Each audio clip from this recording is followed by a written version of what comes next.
Finally साथीहरू प्याज पनि उखिलियो र ओतमा पनि राखियो र धेरैजनाले अघिल्लो मेरो भिडियोमा चाहिँ कमेन्ट गर्नुभएको छ कि प्याजलाई गोडमेल पुगेन अनि प्याज फुल्न नदिन यसलाई ढलाउनु पर्थ्यो, ढालेको भए फुल्दैन थियो र फुलेकोलाई पनि बिउको रूपमा प्रयोग गर्न हुन्थ्यो भनेर कमेन्ट गर्नुभएको थियो।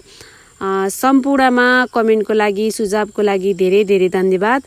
मैले यो प्याजलाई गोडमेल पनि पुराकै हो, प्याज ढलाएको पनि हो र अनि यो जुन फुलेकोलाई चाहिँ मैले नराख्नुको कारण चाहिँ हामीले यो फुलेको प्याज त्यति अब खासै उत्पादन भएको छैन नि त, फुलेर दाना ठुलो भएन नि त, अनि त्यही भएर चाहिँ यो बिउ राखेर चाहिँ मलाई राम्रो हो जस्तो लागेन, त्यही भएर मैले सबै काटेँ र उखेलेँ। अब अर्कोचोटि चाहिँ बिउ छनौट गर्दा चाहिँ एकदमै सेन्सिटिभ हुन्छु भन्ने प्रतिज्ञा गर्दछु। सबैजनालाई धेरै धेरै धन्यवाद।